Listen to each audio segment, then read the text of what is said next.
শতাব্দীর পর শতাব্দী দার্শনিকেরা কেবল একটি প্রশ্নের উত্তর খুঁজে চলেছেন, সুখী হবার মূল মন্ত্র কি?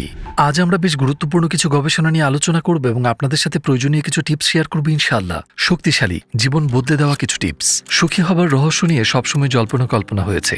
সহস্র বছর ধরে দার্শনিকেরা এই প্রশ্নের উত্তর খুঁজে চলেছেন। অসংখ্য বই, অসংখ্য আর্টিকেল লেখা হয়েছে। মেধাবী চিন্তাবিদেরা তাদের অসাধারণ বুদ্ধিবৃত্তিতে এই বিষয়ে অসংখ্য বই লিখে গেছেন, কিন্তু ভাগ্যের পরিহাস, তাদের বেশিরভাগই নিজ নিজ জীবনে সুখের দেখা পাননি। তাহলে সুখের মূল মন্ত্র কি? এর কি কোনো সোজা উত্তর আছে? সুখের আসল রহস্য খুঁজে পাবার অসংখ্য দাবি উঠেছে। সেগুলোর মধ্যে একটি দাবি হল কারো সুখের সাথে তার অর্থনৈতিক সম্পদের একেবারে আনুপাতিক সম্পর্ক। এই দাবির সমর্থকেরা মনে করেন একজন মানুষ ঠিক ততটাই সুখী যতটা তিনি ভালো স্বাস্থ্যসেবা অথবা বিলাসবহুল টেকনোলজিতে ভরা লাইফস্টাইলের জন্য খরচ করার সামর্থ্য রাখেন। না হলে তারা নিজেদের সমস্যাগুলোর সমাধান করতে পারেন না, তারা শান্তি খুঁজে পান না। তাদের মতে এসব হয়তো শুনতে ভালো লাগে, কিন্তু ব্যাপারটা ঠিক এভাবে কাজ করে না। অবশ্যই আমি জানি যে অর্থনৈতিকভাবে মধ্যবিত্ত শ্রেণীর নিচে যারা আছেন তারাও হয়তো মানসিক শান্তিতে থাকেন না, কিন্তু আমি যেটা বলার চেষ্টা করছি সেটা হলো সর্বোচ্চ অর্থনৈতিক সচ্ছলতাও কিন্তু সুখের নিশ্চয়তা দেয় না। এই দাবির পক্ষে প্রমাণ হিসেবে হাজারো মানুষের জীবন আমরা চাক্ষুষ দেখতে পাই। যেমন ধরা যাক হুইটনি হিউস্টন, একজন আমেরিকান সঙ্গীত শিল্পী যার ঝুলিতে রয়েছে সর্বকালের সবচেয়ে বেশি অ্যাওয়ার্ডপ্রাপ্ত মহিলা শিল্পী হওয়ার গিনিজ রেকর্ড। তিনি 2টি এমি সহ 6টি গ্র্যামি অ্যাওয়ার্ড পেয়েছেন। এই দুটোই বেশ মর্যাদাপূর্ণ অ্যাওয়ার্ড, তাই না? এমনকি তার অ্যালবামগুলোর 170 মিলিয়নেরও বেশি কপি বিক্রি হয়েছে। যিনি 410টিরও বেশি অ্যাওয়ার্ড পেয়েছেন এবং নিজের ফিল্ডে একটি চমৎকার ক্যারিয়ার তার ছিল। অদ্ভুতভাবে নিজের ক্যারিয়ারের তুঙ্গে থাকা অবস্থায় বেভারলি হিলসের একটি হোটেল সুইটে তার মৃতদেহ পাওয়া যায়। সেখানে তিনি গ্র্যামি অ্যাওয়ার্ডস অনুষ্ঠানে অংশগ্রহণ করার আগের রাতে অবস্থান করছিলেন। তদন্তে জানা যায় তিনি অতিরিক্ত মাদক গ্রহণে মারা যান। সব ধরনের আর্থিক সচ্ছলতা থাকা সত্ত্বেও তিনি তৃপ্ত ছিলেন না। তিনি মাদকের সাহায্যে সুখ খুঁজে বেড়াচ্ছিলেন। কার্ট কোবেইন, বিখ্যাত ব্যান্ড নির্ভানার লিড সিঙ্গার, সুদর্শন সুপুরুষ খ্যাতির তুঙ্গে ছিলেন তিনি। তার কনসার্টে লাখো তরুণী প্রশংসায় তার নাম ধরে চিৎকার করেছেন। পৃথিবীতে এমন কিছুই ছিল না যা তিনি নিজের করে পাননি, কিন্তু কিছু একটা কমতি ছিল। তো একদিন তিনি স্ত্রী পুত্রকে উদ্দেশ্য করে একটি শেষ চিঠি লিখলেন। তারপর নিজের বুকে বন্দুক ঠেকিয়ে নিজেকে শেষ করে দিলেন। তো এই মানুষগুলো পৃথিবীতে সবকিছুই পেয়েছিলেন। তারা যেন সাফল্যের এভারেস্ট চূড়ায় পৌঁছেছিলেন। আমরা যারা চূড়ায় ওঠার চেষ্টায় আছি, আমাদের দিকে তারা যেন বলছেন, আমি তোমার চাইতে অনেক উপরে উঠে গেছি, আমি তোমার কল্পনার চাইতেও উঁচুতে উঠে গেছি। এখানে আছে অর্থ, যশ, সম্পদ, সম্পত্তি, কিন্তু আমার মতে আমাদের এক ভিন্ন খোঁজে নামা উচিত। ধাঁধার সেই হারানো শেষ টুকরোটি এখানে নেই। অবশ্যই আরও কিছু আছে, অন্য কোনো অর্থ আছে। আমার মনে আছে বিখ্যাত কমেডিয়ান জিম ক্যারি একবার বলেছিলেন, আমি চাই সবাই একদিন ধনী এবং বিখ্যাত হয়ে উঠুক এবং জীবনে যা যা কিছু চেয়েছিল সবই পাক, যাতে তারা বুঝতে পারে যে ওটাই সবকিছু নয়। অদ্ভুত, তাই না? আরেকটি প্রধান কনসেপ্ট হচ্ছে হেডোনিক অ্যাডাপ্টেশন। এর মানে কি? মানুষ ভালো খারাপ দুই পরিস্থিতিতেই মানিয়ে নেয়। তাই কিছু সময় পর তারা তাদের সুখের পুরনো মাত্রায় ফিরে যান। এই কারণে উন্নত জীবনযাত্রায় অভ্যস্ত হতে তাদের মাত্র 3 মাস সময় লাগে। এরপর লোকে এতে অভ্যস্ত হয়ে যায় এবং আগে যেমনটা ফিল করত এখনও তেমনটাই করে। তো যারা হার্ভার্ড ইউনিভার্সিটিতে সুযোগ পান, তাদের আমি হার্ভার্ডে চান্স পেয়েছি, এই আনন্দ কেবল 3 মাসই টেকে এবং 3 মাস পর এই অর্জন তাদের জন্য বেশ সাধারণ হয়ে যায়। ধরুন আপনি বছরের পর বছর ধরে চেষ্টা করছেন এবং অবশেষে আপনি বিশ্বের সবচেয়ে স্বনামধন্য বিশ্ববিদ্যালয়ে পড়াশোনা করার অধিকার পেলেন, কিন্তু 3 মাস পর আপনার ঠিক আগের মতোই মনে হচ্ছে। এটাই হচ্ছে হেডোনিক অ্যাডাপ্টেশন। এই মানিয়ে নেওয়ার মানসিকতা ভালো খারাপ দুই পরিস্থিতির ক্ষেত্রেই প্রযোজ্য। আপনি যখন একটা খারাপ খবর পান, আপনি প্রথমবার ঠিক যতটা কষ্ট পান আর 3 মাস পর যে পরিমাণ দুঃখবোধ কাজ করে, এর মধ্যে কিন্তু বিস্তর ফারাক রয়েছে। আল্লাহ আমাদের এমন একটি বৈশিষ্ট্য দিয়ে দিয়েছেন যাতে সময়ের সাথে আমাদের কষ্টগুলো কমে আসে এবং আমরা সহজভাবে জীবনে এগিয়ে যেতে পারি। অন্যদিকে 3 মাস পর আমাদের সুখগুলোও স্বাভাবিক হয়ে আসার পেছনে হিকমা কি? এটা আমাদের নতুন এক লক্ষ্যের জন্য তৈরি করে, বা আমরা ক্ষণস্থায়ী পৃথিবী থেকে মুখ ফিরিয়ে নিয়ে শাশ্বতের খোঁজে মনোযোগী হই। না হলে আমরা পার্থিব জীবনে এতটাই মগ্ন হয়ে যাব যে আর অন্য কিছু নিয়ে ভাবার আমাদের ফুরসত হবে না। আমরা হেডোনিক অ্যাডাপ্টেশনের পাল্লায় পড়ে অনন্ত জীবনের কথা ভাবতে ভুলে যাব। এমনকি আপনি যদি হুইটনি হিউস্টন, কার্ট কোবেইন হন না কেন, আপনি যতই পার্থিব সাফল্যের চূড়াতেই থাকেন না কেন, 3 মাস পর এসব আপনার জন্য স্বাভাবিক হয়ে যাবে। ঠিক এই কারণটাই তাদের আত্মহননের পথে ঠেলে দিয়েছিল, একেবারে চূড়ায়, যেখানে আরও শব্দটার আর কোনো মানে হয় না। হেডোনিক অ্যাডাপ্টেশনের ফলে তারা সেই উন্নত জীবনযাত্রায় অভ্যস্ত হয়ে যায়, যার কারণে তীব্র হতাশা তৈরি হয় আর নিজেকে একেবারে সাধারণ মনে করায় তাদের জীবনের আনন্দগুলোই হারিয়ে যায়। কিন্তু অবশ্যই এই গোলক ধাঁধা থেকে বেরিয়ে পুরো চক্রটিকে ভেঙে বেরিয়ে আসার কোনো না কোনো রাস্তা আছে। এখন সময় এসেছে সেই রহস্যের পর্দাফাঁসের। এই তত্ত্বটিকে বলা হয় ফ্লো থিওরি বা প্রবাহ তত্ত্ব। প্রফেসর মিহাই চিকসেন্টমিহাই এই তত্ত্বটিকে এভাবে ব্যাখ্যা করেছেন: কোনো কাজ করার সময় এতে মনোনিবেশ দিচ্ছেন, এতে ডুবে যাচ্ছেন, বাইরের দুনিয়া থেকে দূরে সরে যাচ্ছেন এবং এমন একটি ধারাতে ঢুকে পড়ছেন যেখানে আপনি টের পাচ্ছেন না কিভাবে সময় চলে যাচ্ছে। এটা হচ্ছে একেবারে সংক্ষিপ্ত ব্যাখ্যা। জানেন তো, মাঝে মাঝেই এমনটা হয় আমাদের সাথে। আপনি একটা কাজে ৩-৪ ঘন্টা ব্যয় করছেন, কিন্তু আপনার মনে হচ্ছে মাত্র ৩০ মিনিট গেছে। একটি ফ্লোতে ঢুকে পড়লে খুব দ্রুত সময় চলে যায়। ধরুন আপনি আপনার প্রিয় ক্লাসে আছেন। কি হয় তখন? আপনি একটি ফ্লোতে ঢুকে পড়েন এবং সেই পিরিয়ডটা বাস্তবের তুলনায় বেশ সংক্ষিপ্ত মনে হয়। অন্যদিকে যে ক্লাসগুলো আমাদের ভালো লাগে না, যেমনটা আমার জন্য সেটা অঙ্কের ক্লাস, সেই ক্লাসগুলো শেষই হতে চায় না। ৪০ মিনিটও ২ ঘন্টার মতো মনে হয়। একটি ধারাতে ঢুকতে না পারায় একে অত্যাচারের মতো মনে হয়। সংক্ষেপে বললে প্রফেসর মিহাই বলছেন, আপনার জীবনে যদি আপনি নিজেকে এমন কোনো কাজে ব্যস্ত রাখেন যেগুলোতে আপনি একটি ফ্লোতে ঢুকতে পারবেন, আপনি সুখী হবেন। যে কাজগুলো আপনাকে একটি ফ্লোতে নিয়ে যাবে সেগুলোতে যুক্ত থাকা, সেভাবেই নিজের জীবনকে সাজানোই হলো সুখী হবার মূল মন্ত্র। যাই হোক, যেহেতু প্রতিটি মানুষেরই আলাদা পছন্দ, আলাদা রুচি, আলাদা শখ থাকে, তাই কোন কাজগুলো তাদের জন্য প্রবাহ তৈরি করবে সেগুলো আলাদা। অনেকের জন্য এটা ফুটবল খেলা, কারোর জন্য এটা ছবি আঁকা, কারোর জন্য এটা অ্যাস্ট্রোলজি নিয়ে পড়াশোনা। ধরুন ৪০ জনের একটি ম্যাথ ক্লাস চলছে। ক্লাসের প্রত্যেকের জন্য সময়ের প্রবাহ কিন্তু আলাদা হবে। ওই ক্লাসে এমন কেউ রয়েছেন যারা অঙ্ক বোঝেন না, আবার এমনও মানুষ রয়েছেন যারা ভালোবেসে অঙ্ক শিখছেন। এবং সেই উদ্দীপনায়, প্রবাহের সেই দশায় আপনার আবেগ এবং কল্পনা আপনাকে শারীরিক অবস্থান থেকে দূরে নিয়ে যায়। তাই এখন ঘড়ির কাঁটা, সময় প্রবাহ আপনার ক্ষেত্রে ক্লাসের অন্যদের চাইতে ভিন্নভাবে কাজ করে।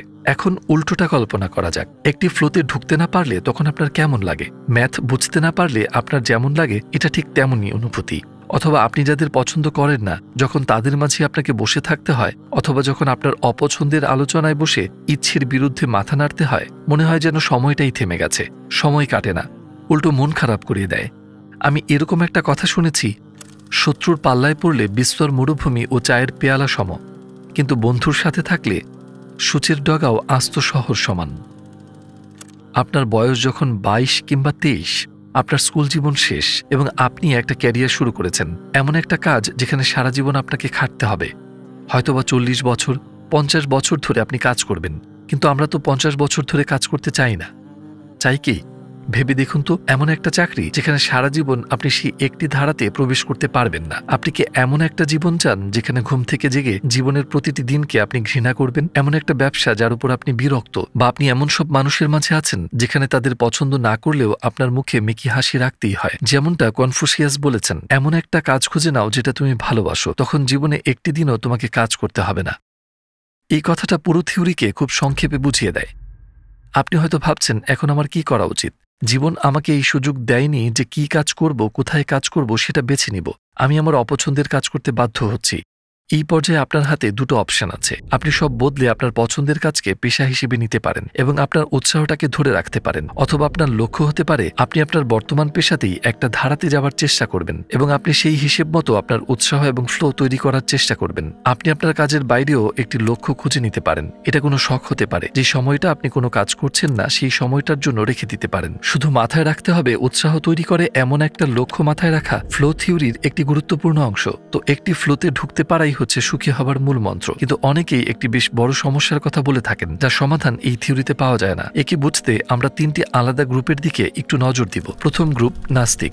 ওইসব মানুষ যারা সৃষ্টিকর্তায় বিশ্বাস করেন না এবং মনে করেন যে মৃত্যুর পর কিছুই ঘটবে না। তারা বিশ্বাস করেন মৃত্যুর পর তারা নিশ্চিহ্ন হয়ে যাবেন। দ্বিতীয় গ্রুপ মুসলিমেরা। ওইসব মুসলিমেরা যারা আল্লাহ এবং আখিরাতে বিশ্বাস করেন কিন্তু ইসলামী বিধিবিধান অনুসারে জীবনযাপন করেন না, যারা হারামের সাথে জীবনযাপন করেন এবং ইসলাম চর্চা করেন না। তৃতীয় গ্রুপ, তারা ধার্মিক এবং আদর্শবান মুসলিম, যারা আল্লাহ এবং আখিরাতে বিশ্বাস করেন এবং নিজ বিশ্বাস অনুযায়ী জীবনযাপন করেন। প্রথম গ্রুপের দিকে আসা যাক, নাস্তিকেরা। এই দলের মৌলিক বিশ্বাস হচ্ছে যে তারা বিশ্বাস করেন মৃত্যুর পর তাদের কোনো অস্তিত্ব থাকবে না। তাই এই একটি ধারাতে প্রবেশ করা তাদের জন্য ঠিক লাভজনক হবে না, কারণ যখন তারা এই একটি ধারাতে প্রবেশ করেন সময় ভীষণ দ্রুত চলে যায়। ৭০ বছরের জীবনও ২০ বছরের জীবন মনে হবে। তাই এই বিশ্বাস অনুসারে একটি ধারাতে প্রবেশ করা একজন নাস্তিক 20 বছরের মধ্যেই এই পৃথিবী থেকে হারিয়ে যাবেন। ধারাতে কাটানো প্রতিটি মুহূর্ত তাদের দ্রুত অস্তিত্বহীনতার দিকে ঠেলে দেবে। এটা ঠিক ওই গাড়িটির মতো যেটা কিনা আগে ঘন্টায় 30 কিলোমিটার গতিতে খাদের দিকে যাচ্ছিল আর এখন ঘন্টায় 200 কিলোমিটার গতিতে এগোচ্ছে। এটা জানার পর একজন নাস্তিক হয়তো বলবেন, বেশ, তাহলে আমি ফ্লো নিয়ে মাথা ঘামাবো না। কিন্তু সেই ক্ষেত্রে সময় প্রায় থমকে যাবে। তারা বিরক্ত হয়ে পড়বেন এবং তারা একটি বিরক্তিকর এবং ক্লান্তিকর জীবনে আটকে পড়বেন, যাকে মনে হবে যেন 300 বছর লম্বা। দুই ক্ষেত্রেই তারা কিন্তু ক্ষতির সম্মুখীন। এটা তাদের জন্য একটি প্যারাডক্স। দ্বিতীয় দলের ক্ষেত্রে আমরা এমন একজন মুসলিমের কথা বলছি, তিনি ফরজগুলো আদায় করতে পারেন না এবং নিজের নফসের লালসার কাছে হেরে যান। নিশ্চয়ই আমরা কেউই ভুলের ঊর্ধ্বে নই। আমরা মানুষ, আমরা হাজারো ভুল করি। আমরা হোঁচট খেয়ে পড়ে আবার উঠে দাঁড়াই। আমরা যে দলটির কথা বলছি সেখানে এমন সব মানুষ রয়েছেন যারা নিজেদের ভুল শুধরানোর চেষ্টা করেন না, যারা গুনাহ করে ফেলছেন কিনা সে নিয়ে মাথা ঘামান না, যাদের অনুতাপ নেই, যারা প্রায়শ্চিত্ত করেন না, তাদের জন্য ধ্বংসের ঘণ্টা বেজে চলেছে। কারণ কোরআন থেকে আমরা জানি যে এই ধরনের ব্যক্তিকে যদি আল্লাহ ক্ষমা না করেন, পথের শেষে তাদের জন্য রয়েছে যন্ত্রণাদায়ক শাস্তি। জাহান্নাম এমন কোনো স্থান নয় যেখানে আপনি বলবেন, বেশ, আমরা খানিকটা পড়ব, এরপর এখান থেকে বেরিয়ে পড়ব। আমি বুঝতে পারি না যে মানুষটা এমনকি লাইটারের শিখার উপর 5 সেকেন্ড হাত রাখতে পারে না, তিনি জাহান্নামের আগুনকে এতটা হালকাভাবে কি করে নেন। এই দলটি যদি পৃথিবীতে ফ্লোতে প্রবেশ করেন তখন কি ঘটবে? 70 বছরকে মনে হবে 20 বছর এবং তারা দ্রুত আগুনে নিক্ষিপ্ত হবেন। সেক্ষেত্রে তাদের ফ্লোতে প্রবেশ করা উচিত কি না, তেমন এক দ্বিধা বা মস্তিষ্ককে কার্যত নিষ্ক্রিয় করে দেয়। সবশেষে তৃতীয় দলে এমন সব মুসলিম রয়েছেন যেমনটা হয়ে ওঠার জন্য আমরা সবাই দোয়া করি। সেসব মুসলিম যারা আল্লাহর আদেশ ও বিধিনিষেধ মেনে চলতে দৃঢ় প্রতিজ্ঞ, যারা আল্লাহর সন্তুষ্টি অর্জনে চেষ্টা চালিয়ে যাচ্ছেন এবং যারা হালালের মাঝে জীবনযাপন করেন এবং হারাম থেকে দূরে থাকেন। যেসব মুসলিম গুনাহে লিপ্ত হন কিন্তু তওবার মাধ্যমে ঘুরে দাঁড়ান এবং এ পথে কায়েম থাকেন। এই দলের লোকজন যখন তাদের জীবনে ফ্লোতে প্রবেশ করেন এবং যারা হালালের মাঝে এক আনন্দময় জীবনযাপন করেন, তাদের 70 বছরের জীবন সংক্ষিপ্ত হয়ে আসবে। এই পৃথিবীতে 70 বছর বাঁচার পরিবর্তে তাদের মনে হবে তারা কেবল 20 বছরের জীবন কাটিয়েছে এবং তারা দ্রুত অনন্ত জীবনের দিকে ধাবিত হবে ইনশাআল্লাহ। জান্নাত যেখানে কোনো দুঃখ কষ্ট তাদের নাগাল পাবে না। সবচেয়ে গুরুত্বপূর্ণ যে বিষয়টি আমরা এরই মধ্যে বুঝতে পেরেছি সেটা হলো কোনো মহৎ লক্ষ্য সামনে না থাকলে ফ্লোতে প্রবেশ করা সত্যি অসম্ভব। আপনার যখন লক্ষ্যে পৌঁছানোর তাড়া থাকে, পথে হোঁচট খেয়ে পড়লেও উঠে দাঁড়ানোর মতো মনোবল থাকে। তাই নিজের জন্য আল্লাহর উত্তম বান্দা হওয়া আর অনন্তের পথিক হওয়ার মতন মহৎ লক্ষ্য স্থির করুন। অন্যথায় মানুষ যখন নিজের জন্য ক্ষণস্থায়ী লক্ষ্য স্থির করে, একসময় সবকিছুই এই পৃথিবীতে ছেড়ে যেতে হবে ভেবে তারা মনোবল হারিয়ে ফেলতে পারে। এটা তাদের সেই প্রবাহ থেকে ছুঁড়ে ফেলে দেবে। আলহামদুলিল্লাহ, আমাদের ধর্ম এত চমৎকার যে সবচেয়ে কষ্টের মুহূর্তেও আমাদের মনোবল দৃঢ় রাখে। আবু হুরাইরা রাদিয়াল্লাহু আনহু বর্ণনা করেছেন, রাসূল সাল্লাল্লাহু আলাইহি ওয়াসাল্লাম বলেছেন, মুমিনদের উপর এমন কোনো বিপদ নেমে আসে না যার দ্বারা আল্লাহ তাদের গুনাহ ঝরিয়ে না নেন, এমনকি সেটা একটা কাটা ফুটে যাওয়াই হোক না কেন। সুবহানাল্লাহ। আপনি কষ্ট পেয়ে অধৈর্য হয়ে উঠে বলেন, আমাকে কেউ বোঝে না, কিন্তু আপনার কষ্টগুলোই গুনাহের কাফফারা দেয়, যতক্ষণ না পর্যন্ত আপনি বিপদকামী হন। প্রিয় ভাই, মনে রাখবেন, একদিন আপনার জীবনের অবসান ঘটবে এবং আল্লাহর রাস্তায় যে কাজগুলো আপনি করেননি সেগুলো শূন্য দিয়ে গুণ হয়ে মিলিয়ে যাবে। কিন্তু আল্লাহর ওয়াস্তে যে কাজগুলো করেছেন সেগুলো আখিরাতে সঙ্গে যাবে এবং চিরস্থায়ী হবে। সেগুলো আপনার অনন্ত জান্নাতে যাবার পাথেয় হবে। তাই হালাল পরিমণ্ডলে থাকা, বিশ্বাসী পরিমণ্ডলে থাকা সব ধরনের মনোকষ্টকে সারিয়ে তোলার প্রেরণা দেয়।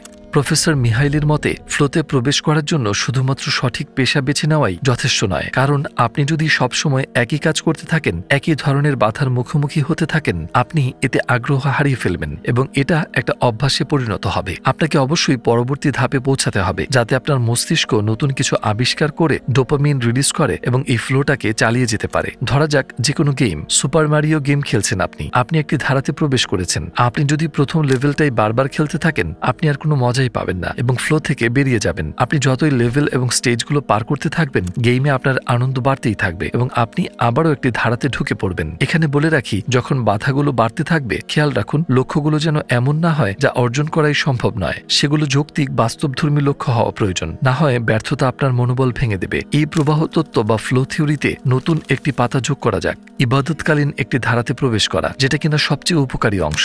একজন বিশ্বাসীর জন্য শুধুমাত্র সুখী হতে একটি ধারাতে প্রবেশ প্রবেশ করা একমাত্র লক্ষ্য হতে পারে না। অন্যথায় সময় প্রবাহ আমাদের তীব্র গতির জীবনকে ভীষণ গতিতে বৃদ্ধ বয়সে পৌঁছে দিবে, সাথে লক্ষ্যহীন কর্মের ঝুড়ি। আপনি যদি আধ্যাত্মিক পথে একটি ধারাতে প্রবেশ করেন, আপনি যদি একটি ইবাদতময় জীবনযাপন করেন, যখন আপনি ৭০ বছর বয়সে পৌঁছাবেন, তখন নিজেই নিজেকে বলবেন, আলহামদুলিল্লাহ, আমার জীবনকাল কোরআনের সেবায় ব্যয় করেছি, আমি আল্লাহর সন্তুষ্টির জন্য বেঁচেছি, আমি আমার রবের নির্দেশ মেনে চলতে সংগ্রাম করে গেছি। সেই সময়টা এত দ্রুত গিয়েছে যে আমি টেরই পাইনি কখন ফুরিয়ে এলো। আলহামদুলিল্লাহ, আমার সময় বৃথা যায়নি। এর সবটুকুরই পরিণাম আখিরাতে পাব ইনশাআল্লাহ। তাউস আল ইয়ামিনী নামে এক ব্যক্তিকে আমার মনে পড়ে। তাবেঈদের মধ্যে অন্যতম শ্রেষ্ঠ ইমাম ছিলেন তিনি। ৪০ বছর ধরে এই ব্যক্তি এশার নামাজের অজু দিয়েই ফজরের নামাজ আদায় করে গেছেন। অন্যভাবে বললে তিনি এশা থেকে ফজর পর্যন্ত টানা ইবাদত করে গেছেন। কোনো একটি ধারাতে প্রবেশ না করে কি ৪০ বছর ধরে এমনটা করা সম্ভব? অবশ্যই তিনি একটি ধারাতে প্রবেশ করেছিলেন। আপনি হয়তো ভাবছেন, কি করে তিনি ৪০ বছর ধরে টানা ১০ ঘন্টা ইবাদত করলেন? তিনি কি আগ্রহ হারাননি? সত্যি বলতে, একটি ধারাতে প্রবেশ করায় ওই সময়টা তার জন্য দীর্ঘ ছিলই না। মনে হতো যেন ২ বা ৩ ঘন্টা, ১০ ঘন্টা নয়। তিনি আগ্রহ হারাননি, বরং সেই সময়টায় তিনি আধ্যাত্মিকভাবে উঁচু স্তরে উন্নীত হয়েছিলেন।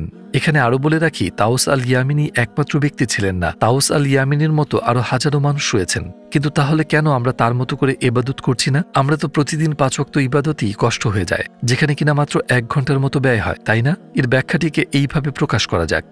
ইবাদতের অধ্যাবসায়ের সময়কাল। যখন আমরা ইবাদতে অধ্যাবসায় সেই সীমায় পৌঁছানোর মতো সংকল্প করতে পারি না, আমরা সেই মাত্রা পার করে সামনেও যেতে পারি না। প্রথম প্রতিদিন ২ পাতা কোরআন পড়তেও আপনার কঠিন মনে হবে, কিন্তু যখন আপনি আরেকটু এগিয়ে প্রতিদিন ২০ পাতা পড়াকে আপনার লক্ষ্য করে নেবেন, অবশ্যই শুরুতে আপনার বেশ কঠিন মনে হবে। কিন্তু যখন আপনি ধৈর্য এবং অধ্যাবসায়ের সাথে ইবাদত চালিয়ে যাবেন, যখন আপনি কিছুদিন নিজের উপর জোর করে এমনটা চালিয়ে যাবেন, আপনি হঠাৎ দেখবেন সহজেই এমনটা করতে পারছেন। এরপর ২ পাতা কোরআন তিলাওয়াত, যেটা আপনার কঠিন মনে হচ্ছিল, সেটা আর কঠিন মনে হচ্ছে না। হ্যাঁ, এই পর্যায়ে আপনি সেই সীমা পার করে ফেলেছেন। শুধু একবার প্রথম তারাবি এবং শেষ তারাবির কথা মনে করে দেখুন, দুটো কি একই ছিল? তাই যখন আপনি ইবাদতে ধৈর্যের মাত্রা বাড়িয়ে দেন, এমনকি শুরুতে যদি এটা কঠিন মনে হয়, শেষে এসে সেটা স্বাভাবিক হয়ে যায়। হেডনিক অ্যাডাপশনের কথা মনে করে দেখুন, ইবাদতে এই প্রবাহ সুশীতল। প্রিয় ভাইয়েরা, আগামী ১০০ বছরে এমন একজনও থাকবে না যাদের আপনার নাম মনে থাকবে। এই পৃথিবীর মাটিতে পা ফেলতে জুতোই এই মুহূর্তে যে পা গুলিয়েছেন, সেটা আর আপনার থাকবে না, অন্য কেউ সেটা ব্যবহার করবে। আপনি উপর থেকে নিচে পৌঁছে যাবেন মাটির গভীরে, ঠিক যেমনটা মাটির বুকে বীজ লুকিয়ে থাকে এবং এক নতুন প্রাণের জন্ম দেয়। তাই মানুষও মাটির গভীরে চলে যাবে এবং নতুন জীবন শুরু করবে। আমাদের জান্নাত অর্জন করতে হবে, আর অন্য কোনো পথ নেই। তাই আজ চলুন জীবনে এমন একটা কিছু যোগ করি যার সাহায্যে ইবাদতে একটি ধারাতে প্রবেশ করতে পারবেন। কিন্তু এখন থেকে আমাদের এই থিওরির নাম ফ্লো থিওরি থাকবে না, বরং এটা তত্ত্বের প্রবাহ বা অনন্তের দিকে প্রবাহিত হয়। আমরা যদি ঠিক পথে প্রবাহে মিশে যেতে পারি, আমরা আর মৃত্যুর পরে জান্নাতে প্রবেশের জন্য ৪০ বছর অপেক্ষা করব না। আমাদের মনে হবে যেন ৫ বছর, কারণ আমরা প্রবাহে মিশে গেছি। চলুন ভাইয়েরা, এই দোয়ায় আমিন বলি।